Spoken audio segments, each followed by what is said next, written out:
ख़वातीन व हज़रात, अस्सलाम वालेकुम। आज बहुत सी अहम ख़बरों पे मैं हूँ आपके साथ उमर फ़ारूक कालो।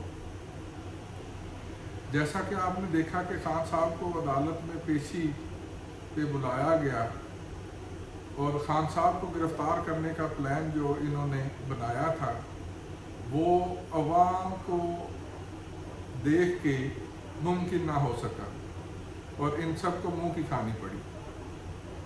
ये बदतरीन अलमिया है कि एक इतने बड़े लीडर को अदालतों में झूठी FIR में झूठे पर्चों में उलझाया जा रहा है। ये पाकिस्तान की बदकिस्मती है, ये सारी कौम की बदकिस्मती है। PTM ने तो अपने गड्ढे खुद ही खोद लिए। मेरा नहीं ख्याल कि ये आने वाले वक्तों में, कभी किसी ज़माने में हम सुना करते थे जरदारी को सड़कों पे घसीटेंगे, इनके पेट फाड़ के वो सारी लूटी हुई रकम निकालेंगे और ख़जाने भरे जाएंगे, खुशहाली आएगी, कारोबार चलेंगे। लेकिन ये सब कुछ मुमकिन ना हो सका। उसकी बहुत सारी वजूहत हैं, मैं उन वजूहत का जिक्र तो इस टाइम नहीं करूँगा, लेकिन मैं चंद जो अहम बातें हैं वो मुनासिब समझता हूँ कि आप लोगों से शेयर ज़रूर की जा सके। एक तो ये जो अदालत वाला मामला था उसमें इनको मुंह की खानी पड़ी, गिरफ़्तार ना किया जा सका। और दूसरा जो जेल भर तहरीक खान साहब ने जिसका ऐलान किया था, तो सबसे पहले जो PTI के मरकज़ी कायदीन थे उन्होंने अपनी गिरफ़्तारी पेश कर दी। अब मसला हुकूमतों के लिए, सूबाई हुकूमतों के लिए ये बन गया कि अब इतने लोग जो जेल बरो तहरीक में अपनी रजिस्ट्रेशन करवा चुके हैं, जिस तादाद से लोगों ने रजिस्ट्रेशन करवाई है, इतनी तो पाकिस्तान की पूरी जेलों में कैपेसिटी ही नहीं है लोगों को रखने की। जहाँ पे 1000 बंदे को रखा जा सकता था, पहले ही 2000 से ज़्यादा लोगों को उस जगह पे कैदी बना के रखा हुआ। ये भी एक खैर बहुत बड़ा अलमिया है कि बहुत सारे कैदी जो अपनी सज़ा पूरी कर चुके हैं, किसी न किसी वजह से, किसी न किसी मसले से, उनको भी रिहाई मुमकिन ना हो सकी। और अल्लाह के फजल से ये जिस तरह के बदतरीन हुक्मरान यहाँ पे मुसल्लत रहे, तो जराइम की शरह बढ़ती ही चली गई। तो मेरा नहीं ख्याल कि ये इतनी जेलें पाकिस्तान में मौजूद हैं जितने PTI के वर्कर्स अपने लीडर की एक कॉल पे गिरफ्तारियां देने के लिए तैयार हो गए। तो अभी तो आज पहला दिन था, तो इनको बहुत बड़ी टेंशन का एक सामना है। मुल्की मसाइल की बात करें तो जिस कदर महंगाई ने लोगों की कमर तोड़ दी है, लोग खुदकुशियाँ करने पे मजबूर हो गए हैं। कानून नाफज करने वाले अदारे, ये लोग भेड़ बकरियों की तरह इनको इस्तेमाल कर रहे हैं और बदतरीन मसाइल देखने में आ रहे हैं। कत्ल व गारत बढ़ गई है, जुराइम की रेशो बढ़ गई है। तो ये तो पुलिस को जो है वो तो गैर कानूनी काम करने पे मजबूर कर रहे हैं। तो आने वाले वक्तों में तो ये हमारे पुलिस के इदारे की साख भी ख़राब होगी और हमारे मुल्क का इमेज भी ख़राब होगा। और सबसे बड़ी जो मुझे नज़र आ रही है चीज़ कि अब लोग ये इन चीज़ों को बर्दाश्त नहीं करेंगे। अब ये वो दौर नहीं रहे जब शेख हसीन जैसे इंसान को 7-7 साल जेल में रखा गया। ये जरदारी साहब की बात करते हैं, ये मियां नवाज शरीफ साहब की बात करते हैं, मरीम नवाज की बात करते हैं कि हमने भी जेलें जो है वो देखी और हम उनमें कैद रहे। तो ये अपने काले करतूत क्यों नहीं देखते? ये क्यों नहीं देखते? इनका ज़मीर क्यों नहीं जागता कि हमने और हमारे बड़ों ने पब्लिक के साथ क्या किया?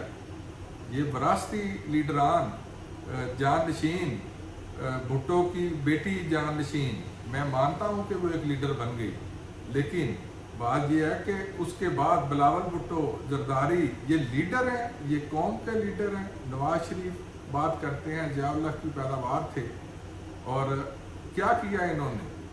انہوں نے کبھی اس ملک کی بہتری کی بات کی سوائے جھوٹے نعروں اور جھوٹی باتوں سے ہی لوگوں کو جو ہے ہر چیز کہ بہتری کر دی جائے گی.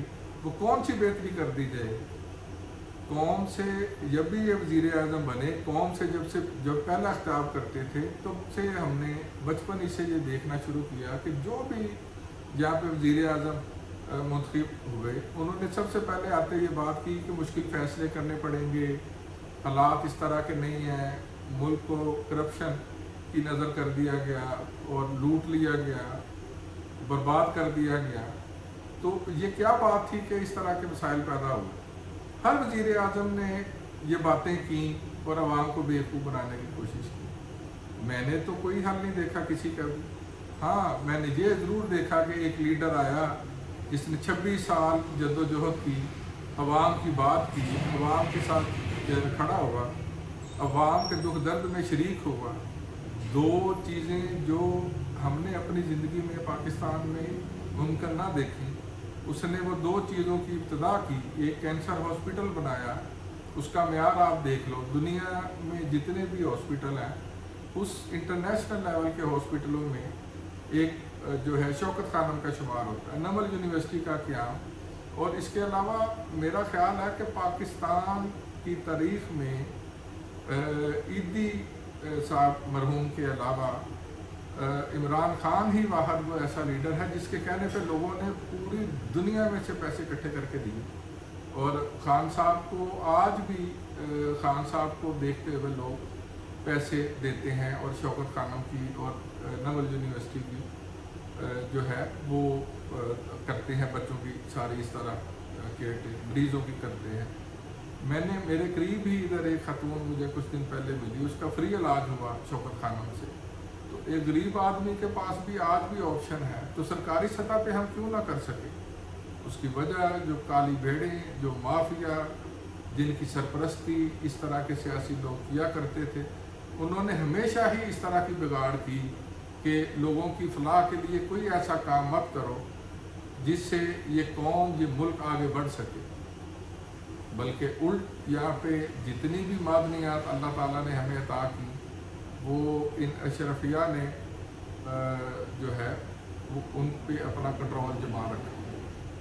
لوگوں کو تو کبھی بھی کوئی چیز میسر نہیں، سردیوں میں گیس میسر نہیں، گرمیوں میں لائٹ میسر نہیں. لوگوں ابھی کچھ دن پہلے میں آپ کو بتانا چاہتا ہوں بات، یہ سولر پینل جو ہم یہ جو گرین میٹر لگوا رہے ہیں، تو میں دوستوں سے ڈسکس کر رہا تھا اس کے معاملے میں کہ لوگوں کی اتنی زیادہ انویسٹمنٹ ہو رہی ہے تو اس کا گورنمنٹ آف پاکستان کو بھی کچھ فائدہ ہے. تو مجھے بڑے افسوس سے کہنا پڑتا ہے کہ انہوں نے کہا کہ جس کا گورنمنٹ کو تو کوئی فائدہ نہیں ہے، کیونکہ جتنے بھی پرانے معاہدے کیے گئے اس کے تحت ہم لوگ پابند ہیں کہ ہم پیسے پے کر سکیں. اور پیسے کہاں سے آنے ہیں؟ بجلی کے بل بڑھا دو، گیس کے بل بڑھا دو، پٹرول بڑھا دو، ادویات بڑھا دو، کھانے پینے کی چیزیں بڑھا دو. ان بدماشوں نے کوئی ایسا کام نہیں کیا جس سے پاکستان کی بھی انکم بڑھ سکے. یہ بدبخت نااہل قسم کے لوگ یہ بات کرتے ہیں کہ ٹیکس لوگ نہیں ادا کرتے.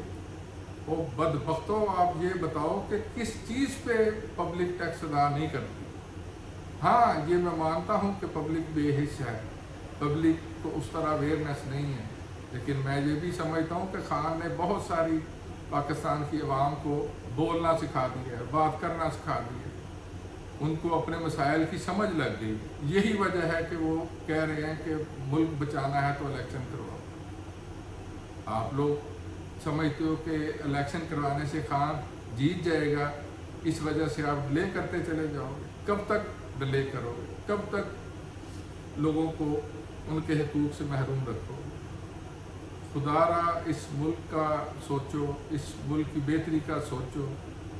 مریم نواز جیسے، شہباز شریف جیسے، حمزہ شہباز جیسے، یہ بلاول اور یہ سب کی، میں آپ کو ایک بات کہنا چاہتا ہوں کہ یہ وراثت میں جو سیاست ٹرانسفر کی جاتی ہے، یہ پاکستان میں بدترین جو ہے بدترین سمجھی جانے والی چیز ہونی چاہیے. ہم بات کرتے ہیں جمہوریت کی، یہاں پہ جمہوریت کسی پارٹی میں بھی مجھے نظر نہیں آتی. PTI एक वाहद जमात है जिसमें इस तरह की चीज़ जो है खानसा मुमकिन नहीं होने दे पा रहे। लेकिन क्योंकि सियासी सेटअप इस कदर जो है वो पोशीदा हो चुका है कि लोग पैसे दे के वोट ख़रीदते हैं। क्यों? क्योंकि 80% के करीब जो गरीब मज़दूर और जो गुर्बत के नीचे रहने वाले लोग, गुर्बत से भी नीचे रहने वाले लोग, उनके पास और क्या ऑप्शन है कि वो पैसे ना लें और वोट दें। यही वजह है कि पाकिस्तान में बेहतरी ना हो सके।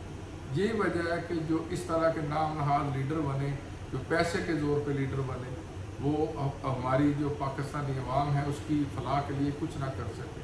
कोई ऐसा इन्होंने काम नहीं किया जिससे इनकम जनरेट की जा सकती। PIA को बदतरीन जो है सूरत हाल का सामना है। स्टील मिल पाकिस्तान की बदतरीन हालात में है।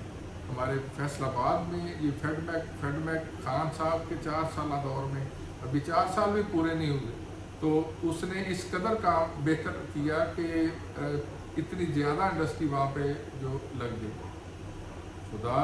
खुदारा आज भी सोच लो, इलेक्शन करवाओ, मुल्क बचाओ, यही खान साहब का नारा है और यही पाकिस्तान के अवाम की ज़रूरत है।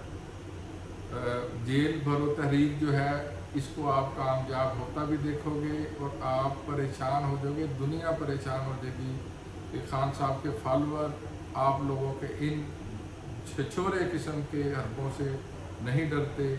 हम जो है अदलिया का एहतराम करते हैं, हम अपनी आर्मी का भी एहतराम करते हैं, हम अपने इदारों का भी एहतराम करते हैं। लेकिन इस तरह के बदबख्त जो हुक्मरान हम पे मुसल्लत कर दिए गए, चाहे वो अमेरिका के कहने पे किए गए, चाहे वो किसी भी सूरत हाल में इस तरह के हुक्मरान मुसल्लत कर दिए गए, तो ये पाकिस्तान की बर्बादी का सबब बनेंगे और बन रहे हैं। और बर्बाद करने में इन्होंने भरपूर किरदार अदा किया। हम समझते हैं कि खान कि इस मुल्क के लोगों को गुर्बत से बाहर निकालेगा, इस मुल्क की बेहतरी करेगा। मैं आप सबका शुक्रगुजार हूँ कि आपने मेरी बातें सुनी और मैं चाहता हूँ मेरे इस चैनल को सब्सक्राइब करें और बेल के आइकन को ज़रूर प्रेस करें। शुक्रिया। अल्लाह हाफ़िज़।